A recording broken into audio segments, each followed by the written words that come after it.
je suis revenue pour vous faire un petit live un peu plus complet. Donc, comme je vous ai promis, voilà, je vais vous parler à cœur ouvert de ce que je vis dans ma vie, de ce que je traverse actuellement depuis maintenant un peu plus d'un an, qui est très difficile pour moi parce que j'ai une maladie pas simple à gérer au quotidien. Qui se situe au niveau de mes poumons. Voilà, ma vie a complètement basculé et je ne peux plus vivre comme quelqu'un de normal. Je ne peux plus faire ce que je veux, respirer comme je veux, sortir comme je veux, manger comme je veux, travailler comme je veux, c'est très compliqué. Et je tenais à vous partager tout ça en live pour vous expliquer avec mes mots plus faciles la tournure de tout ce que je poste comme vidéo sur ma chaîne, puisque pour moi c'est très important justement de m'exprimer. En fait, ça fait clairement partie de ma thérapie, de chanter, créer, écrire, composer. Voilà, aujourd'hui pour le moment, chanter c'est un peu compliqué parce que mes poumons ils vont vraiment pas bien. Et donc j'écris énormément. Et j'ai voulu vraiment partager tout cela avec vous pour vraiment... Allez, première chose, je voulais aussi, celui qui vit ce que je vis, on se sente moins seul. Je suis beaucoup dans le partage parce que j'ai vraiment reçu dernièrement énormément de soutien sur les réseaux sociaux, beaucoup de super messages très gentils de votre part à tous. Et je me suis dit que voilà, je vous devais à vous tous mes chers followers de vous faire des petits lives pour que vous connaissiez un petit peu mieux qu'à travers mes vidéos, mes chansons, etc. Je sais que lorsqu'on atterrit sur ma chaîne, c'est un petit peu une explosion. C'est moi, c'est extravaganza, c'est-à-dire que je suis quelqu'un d'extravagant, quelqu'un de pétillant, quelqu'un d'hyperactif qui part dans 20 millions de sens et que j'ai toujours été une artiste au fond de moi-même parce que j'ai toujours chanté, composé, écrit, etc. J'ai clairement décidé voilà, de vraiment mettre ce rêve au public depuis quelques mois maintenant, lorsque j'ai appris justement la maladie qui m'est tombée sur la tronche, si je peux me permettre l'expression. Voilà, c'est pas évident, je ne suis pas là pour me plaindre, je suis là pour être dans le partage pour ceux et celles qui ont besoin, tout comme moi, de se sentir aussi un peu moins seul et de vraiment se soutenir, soutenu en fait dans la maladie, tout simplement, parce que voilà, aujourd'hui bien souvent malheureusement, lorsqu'on dit le monde offusque que je suis malade, c'est très mal vu et tout le monde ne comprend pas toujours. Ici, je voulais aussi vraiment, voilà, salut Sylvain, merci de nous rejoindre, merci beaucoup, merci à tous d'ailleurs de nous rejoindre en direct. Je vous remercie de tout mon cœur parce que voilà, votre soutien me fait énormément du bien et voilà, par rapport à la situation que je vis aujourd'hui, clairement, cette chaleur humaine me fait vraiment du bien. Je vous remercie de ne pas me laisser seule et d'être là, me soutenir en fait dans cette étape qui n'est vraiment pas sympa dans ma vie. Donc voilà, ici je voulais vous parler, c'est un chapitre en fait que j'ai écrit, donc je suis en train d'écrire un livre qui est peut-être pas du tout prévu, mais c'est vraiment... Salut Timéo, bienvenue parmi nous. En fait, ce livre, il est apparu tout à fait par hasard, je m'exprime. Vraiment, comme je vous ai expliqué, je traverse une période vraiment pas cool et je suis vraiment pas bien au niveau de ma santé. Et j'ai décidé vraiment de partager tout cela avec tout le monde, dans le bon sens, c'est-à-dire que c'est pas le fait de partager pour qu'on ait pitié de moi, c'est pas ce que je recherche. Moi, ce que je veux, c'est clairement c'est faire ce partage pour que, ben voilà, comme je dis, ceux qui sont dans ma situation aussi, voire pire, c'est se sentir aussi moins seul. Voilà, je suis quelqu'un de très empathique et même quand je suis dans la douleur, si je peux aider, j'aide, bien sûr, de tout mon cœur. Ici, comme je vous expliquais, donc ce livre n'était pas du tout prévu. En fait, c'est venu comme une évidence. Il y a quelques semaines de cela, j'ai été vraiment pas bien du tout. Et salut Audrey, bienvenue, merci.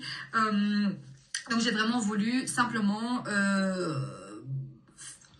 agrandir ma thérapie en fait pour ne pas péter les plombs littéralement parce que comme je vous expliquais je suis quelqu'un d'hyperactive et c'est très compliqué pour quelqu'un d'hyperactive de devoir rester enfermé chez soi pour se soigner et être complètement coupé du monde, coupé de mes collègues de travail, coupé du monde, enfin c'est très compliqué et donc j'ai commencé en fait à écrire toutes mes pensées pas cool qui passaient dans ma tête, toutes les pensées noires, toutes les mauvaises idées, tout ça, j'écrivais tout sur un papier et puis je chiffonnais tout et je jetais et je vous jure que ça m'a fait du bien.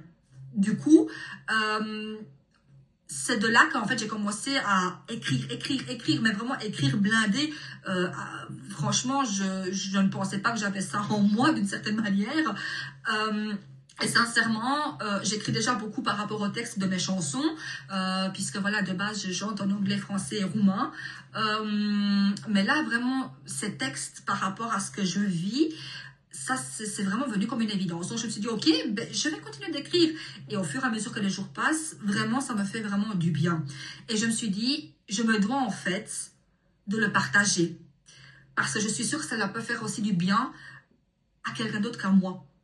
Ou donner des idées tout simplement de, voilà, ok, tu n'es pas bien, tu traverses une période vraiment, une sale période dans ta vie, tu as des soucis, tu as une situation pas cool, tu as une putain de maladie qui te tombe sur la gueule, que tu n'as rien compris, tu dis ok, mais il faut pas rester les bras croisés et se lamenter sur son sort. Moi, en tout cas, c'est pas mon cas, j'ai vraiment décidé de me battre jusqu'au bout, de ne pas vraiment, je veux pas baisser les bras, en fait, je refuse. Il faut savoir que avant que tout cela m'arrive dans ma vie, moi, je suis quelqu'un de super pétillant. Je vis, je mange, je chante, je danse. Je suis quelqu'un de très spontané. Je souris tout le temps, je lâche tout le temps des blagues. Enfin, je suis quelqu'un de ultra vivant. Mais je vous cache pas que quand tout ça m'est tombé dessus, premièrement, j'ai pas tout compris. J'ai pas tout saisi. Je me dis, what the fuck, qu'est-ce qui se passe? C'est pas normal. Et après, tu dis, en fait, ok, ben, qu'est-ce qu'on va faire? On va pas rester là, baisser les bras, etc. C'est pas possible. Donc, il faut trouver une solution. Et c'est comme ça que j'ai lancé, en fait, ma chaîne YouTube, où j'ai commencé à y mettre toutes mes compositions musicales, que ce soit mes vidéos, mes chansons, mes compos, mes instrus, etc. Et c'est de là que je dérivais. J'ai fait, voilà, mon petit vlog, mon petit podcast, etc.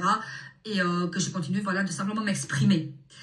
Et sincèrement, merci pour l'abonnement, Timéo, un amour. Vraiment, je fais une petite parenthèse. Je tiens vraiment à faire un grand point d'honneur et à remercier tous mes followers qui me suivent depuis le début. Parce que vous êtes des amours.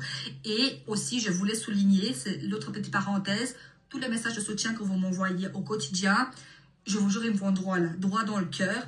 C'est un soutien vraiment énorme pour moi. Et ça vaut 1000 mots, vraiment. Donc ça, c'était la petite parenthèse. Vous êtes vraiment des amours, les amis, vraiment. Et donc ici, voilà, pour en revenir à notre sujet du jour, ce soir, donc le chapitre sur lequel je vais vous expliquer, sur lequel j'ai écrit récemment, c'est un chapitre qui parle, c'est un chapitre très fort. Il va sûrement... il va sûrement peut-être déranger d'autres personnes. Mon but n'est pas là. Mon but, en fait, c'est de partager ce que moi je vis et ce que j'ai vécu. Et que si mon expérience actuelle est passée peut aider d'autres à s'en sortir mieux, c'est de tout mon cœur. Vraiment, je suis là. Ici, ce chapitre, il s'intitule donc c'est travailler, résister et vivre une vie hors norme. Voilà. Ici, moi, ce que je voulais aussi vous expliquer, c'est que voilà, toute ma vie, en fait, j'ai travaillé. J'ai toujours travaillé. Mais c'est pas un travail facile, c'est pas un travail noble, c'est pas celui qu'on aime raconter à table ou celui qui fait rêver. C'est pas le dream work. J'ai travaillé dans des métiers que franchement, je n'ai jamais vraiment apprécié, voire même que je détestais au plus profond de mes entrailles parce que je n'avais pas le choix, parce que comme tout le monde, ben voilà, il faut payer ses factures, il faut payer, etc. et vivre. C'était des métiers vraiment qui m'ont épuisé, qui me vidaient, qui me froissaient l'âme. Mais pourtant, je les ai faits de tout mon cœur et à la perfection parce que je suis quelqu'un d'intègre et de loyal.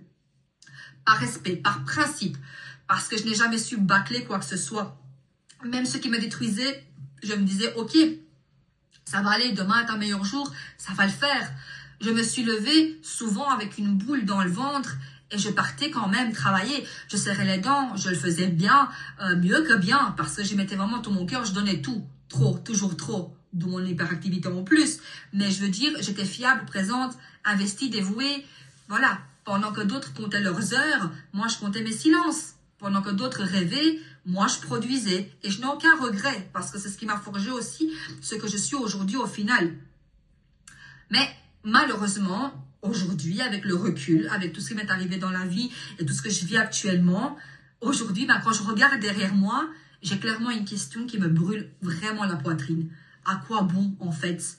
J'ai bossé clairement comme une dingue. J'ai donné mes forces, mes nuits, mes week-ends, ma jeunesse.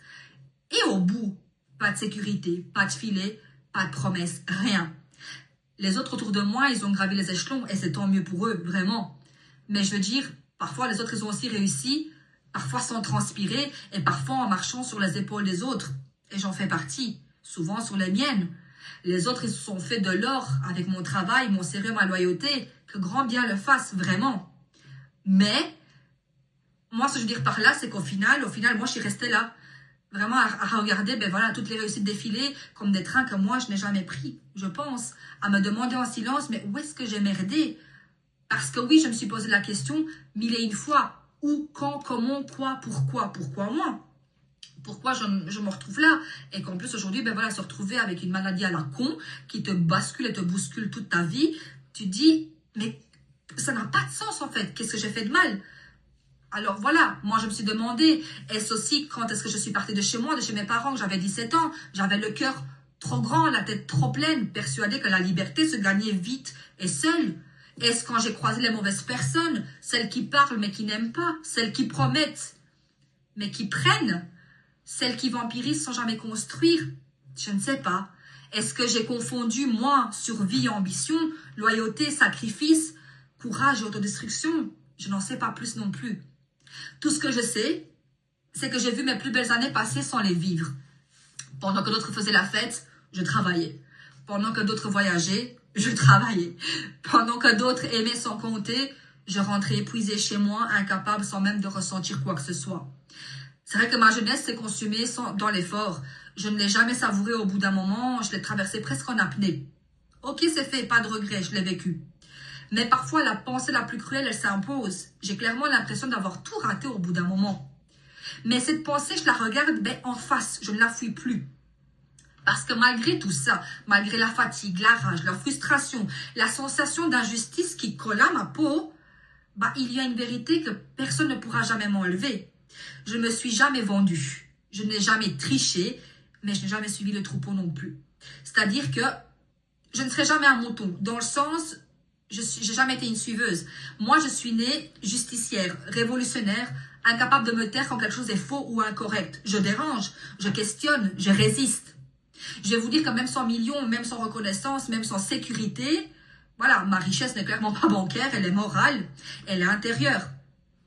Elle est clairement dans cette colonne vertébrale qu'au final, rien n'a réussi à briser d'une certaine manière. Mais surtout, au milieu de ce chaos, au milieu de ces années de labeur, de ces chemins tordus, j'ai au moins rencontré mon âme sœur. Ça, c'est sympa quand même. C'est pas grâce au confort, c'est pas grâce à la réussite, mais c'est grâce à la vérité de ce que je suis. Parce qu'au final, si j'avais eu une vie facile, je ne l'aurais jamais peut-être croisée. Si je n'avais pas connu l'épuisement, je n'aurais jamais peut-être connu l'amour aussi. Alors oui, j'ai travaillé jusqu'à m'oublier, c'est clair. J'ai, oui, clairement, parfois eu l'impression d'avoir donné ma vie pour un avenir qui ne m'attend pas.